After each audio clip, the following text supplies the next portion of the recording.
There you have it. So many fantastic matchups throughout this night, but let's start with that Indiana win over North Carolina. Autumn, fantastic balanced scoring attack, multiple players scoring in double figures. What impressed you most about that balance? Honestly, it was just the fact that we normally talk about this being a defensive-minded team. Of course, they shut down Deja Kelly, and also Alyssa Utsby was able to limit them. But on the offensive end, I mean, this is a team that lost 3 starters from last year. But then you revamp with more loaded scorers. Sarah Scalia getting it going for this team beyond the arc, and then Sydney Parrish pouring in beyond the arc as well. She was dangerous in the mid-range game and also attacking the basket. Mackenzie Holmes doing what she does best, finishing so beautifully at the rim. That footwork is insane. And then Chloe Moore McNeil, she doesn't get talked about enough, almost had a triple-double. She did a little bit of everything for this team. So just to see this team come together, and it feels like this team has been playing for a while with each other, I was really impressed by that.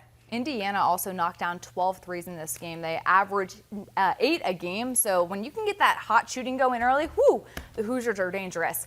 Maryland taking on Notre Dame. That went down to the wire. Incredibly exciting. We were screaming while watching it because it felt like an NCAA tournament game, and Maryland's Diamond Miller put on a show, 31 points. She was amazing for the Terps tonight. I know everybody's going to go back and look at the game-winning shot, but she did so much more than that. Like you said, 31 points, 12 rebounds, 5 assists, and a couple of blocks as well. She did everything and more that the Terps needed. I think that that's exactly what they needed to pull this one out, but there was also some pouring from Cheyenne Sellers, who's really coming to her own on this Terrapin team. So they were able to get that one out, and of course a big help from Diamond Miller. You've been really excited about Cheyenne Sellers. What makes you so enthusiastic about her game?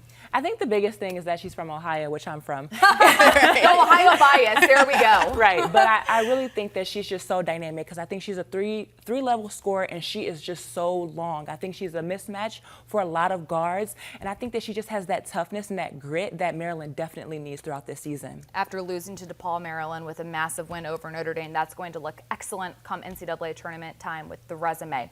Moving now on to Iowa, NC State. Caitlin Clark drops 45 points, yet it's in a losing effort, which doesn't happen that often.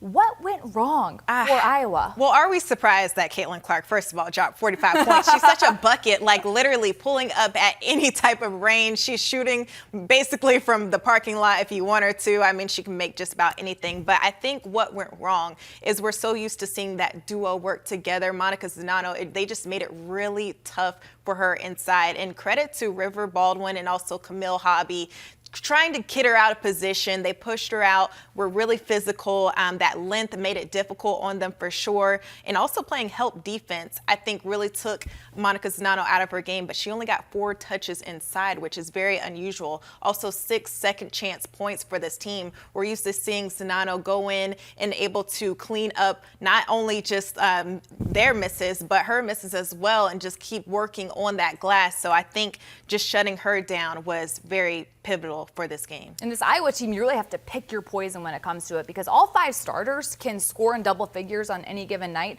but taking out Zanano, Caitlin Clark can't do it all when it comes down the stretch. Absolutely. Let's go to this final game. Miami taking on Michigan. Wolverines Nas coming out with a win on the road. You've been really excited about Leah Brown. Brown can play literally anywhere on the floor, but now she's playing point guard. Why is she still effective scoring the ball even though she has to handle point guard duties? Leah Brown is very dynamic, another 3-level scorer. And the thing about Leah, which I feel like is underrated because her scoring is so prolific, is that she's an amazing passer. I think even last year, prior to her having to run point, she's probably one of the best passers on this Michigan team. So I think that her being able to set up her teammates for about half the game and then have Cam Schrader come in and play point guard and move her off the ball, you just kind of get that two-tone punch from Leah Brown, and she's able to be effective on and off the ball. So you're saying when she threw the ball inside to you last year was when she was really at her best. I mean, the numbers show it. The numbers show it. That's all I have to say. Stick to the tape. That's exactly what's going down there. So women's basketball, ACC Challenge, Big Ten Challenge comes to an end tonight. The ACC does take that challenge, but still a lot of great non-conference action that's going to help prepare all these Big Ten teams for conference play. Moving on now, countdown to kickoff for the Big Ten Championship game presented by Discover. Both quarterbacks for Purdue and Michigan, a big reason for their team's success this season. After a very impressive 3-touchdown, 263-yard passing performance in Michigan's win at Ohio State, JJ McCarthy sat down with our Howard Griffith. So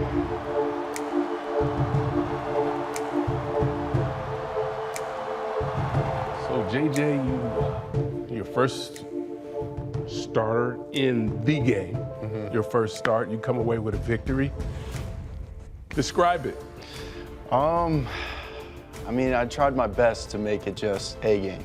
You know what I mean? I love it. There's all you this. thought that it was just. Yes, exactly. Yes. I mean, obviously, the game is the one where it's 11-0 every single year. Ohio State versus Michigan. They're always two of the best teams in the country, and it was my goal to make it depressurizing as much as possible.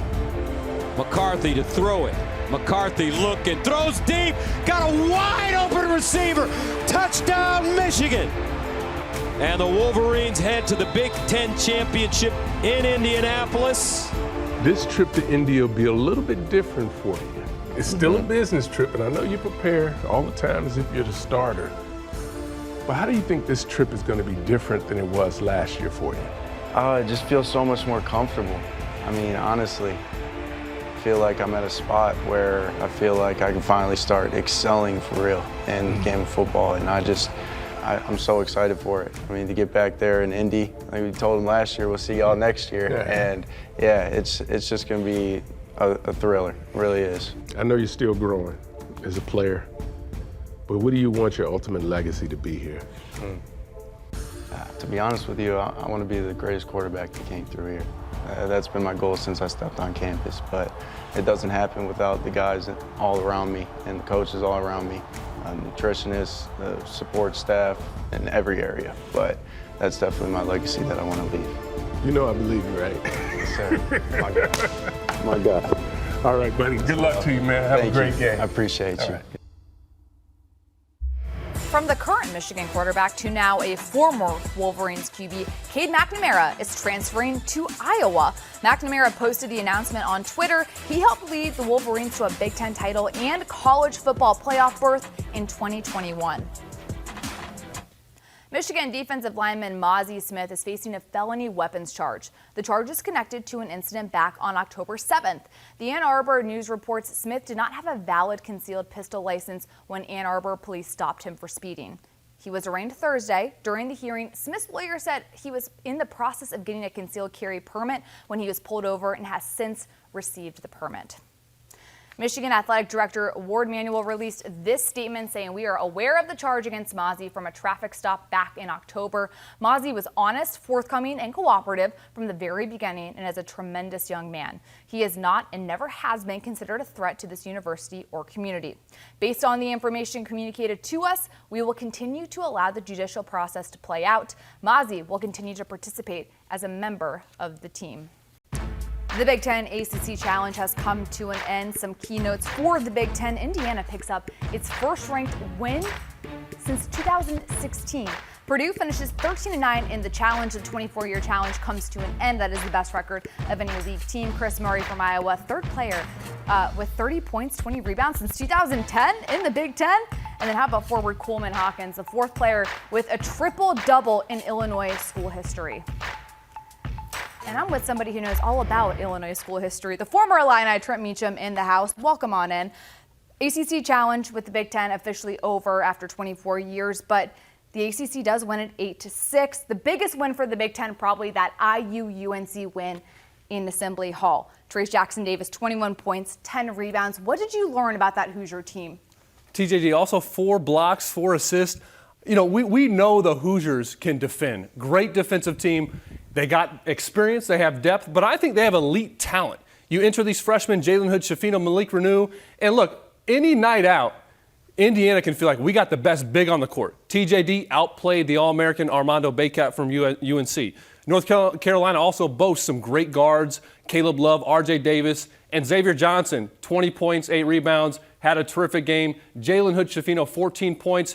He was aggressive early on. I love to see that from him. He really got the Hoosiers going. They're picking up 94 feet of defense. So from a talent perspective, though, this Hoosier team has everything you want to go far this year to be a contender both in the Big Ten and nationally. Indiana remains undefeated on the season. Moving on to Purdue, who, by the way, has been racking up those frequent flyer miles, had a fantastic time beating Gonzaga and Duke at the Phil Knight Legacy Tournament, had to turn around, fly 3 time zones to play Florida State, won it in the Big Ten ACC Challenge. Zach Edey looks like the player of the year right now. He's been fantastic. What have you been surprised about, though, with this Purdue team who no one was talking about in the preseason? I wasn't expecting this from Purdue. And I think when you have freshman guards, freshman any player, but especially at the guard position, Fletcher Lawyer, Braden Smith, they've been fantastic. But you can lean on the big fella. Zach Edey goes for 25 and 8, 11 for 14 from the field. That's just another day at the office for Edey. I mean, this is, if there's a national player of the year in November, it's Zach Edey. So dominant, so efficient. They lean on him, they play through him, and that supporting cast has been really good early on. Zach Edey leads the Big Ten in points and rebounds, and he wins Trent Meacham's November Player of the Year award. Most importantly, I think one person who could contend for that Player of the Day award was Iowa's Chris Murray. He had 31 points, 20 rebounds in Iowa's win over Georgia Tech. What has been his greatest improvement from last season to now? He's getting to play. He's getting to play more. Played under 18 minutes a game last year, kind of in his twin brother Keegan's shadow. And now, I mean, he's duplicating what Keegan's done, but he's his own guy.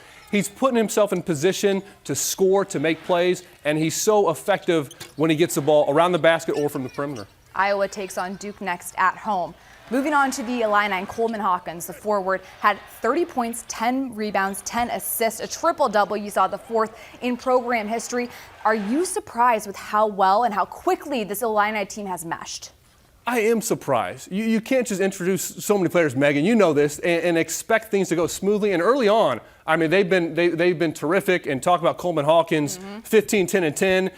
That doesn't even speak to what he does defensively. At 6'11", his versatility, they have him at the head of the press. And he talk about disrupting the opponents. And he's hounding point guards at 6'11". They're switching everything defensively. And Coleman Hawkins really, especially on defense, is the guy that can do so many different things. And then look at him. Against Syracuse, they put him in the middle of that zone and just picked them apart, made great reads. This is a fun team to watch. They're loaded with talent and depth. Illinois playing a lot faster this year as well with the departure of Kobe Coburn. They take on Maryland to start out Big Ten play. The Terps, perhaps one of the most fun surprises in the Big Ten so far this season, undefeated under Kevin Willard. What are you watching in this matchup? Okay, so this is the Illini's first time on the road this season. And for Maryland, they haven't had a close game yet. I mean, they've been really good. They beat a good Miami team. They beat a good St. Louis team. They changed their defenses. They have 4 players averaging over 13 points a game. I didn't expect them to be this good, but give Kevin Willard credit. They're a contender, I believe. It's going to be fun to watch and see how things shape up throughout the season. Big Ten play has finally arrived. Trent Meacham, thanks so much for joining us.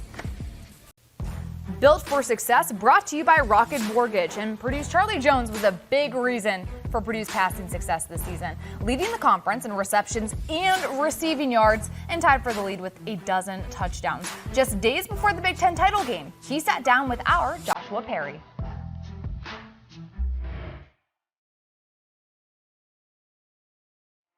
I wanted to start off with this for you. How important is it for you to be a complete wide receiver? Yeah, I mean, obviously I think it's pretty important. I think each week, you know, I have something to prove. You know, every week I get the defense's man coverage and something that, you know, I kind of take a little personal. So I think, you know, each week is definitely a challenge, and coming out and proving that I'm a full package receiver.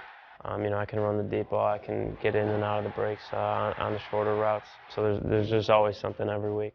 You have really unique perspective on the Big Ten championship game because you made it there last year at Iowa, and you played Michigan in that game a year ago. Is there anything that you took away from either the week of preparation leading up to or the game specifically from a year ago that you shared with your teammates this year? Just trying to tell them, you know, the game is what's important. There's a lot of cool things going on, obviously a lot of interviews and stuff like that, and kind of just focusing on, you know, our main goal, which is that game on Saturday. For the first time in school history, Purdue will head to Indy and play in the Big Ten title game. What would it mean to get a victory over Michigan? I mean, it would mean a lot. I mean, I feel like we have a lot of guys on this team who have been doubted for most of their careers, and I think that's what helps us in weeks like this where, you know, no one really believes that we can do it. And it's just that being comfortable with all the doubt, and guys just really take to that and motivates a lot of these guys in this program to perform the way that we do in big games like this.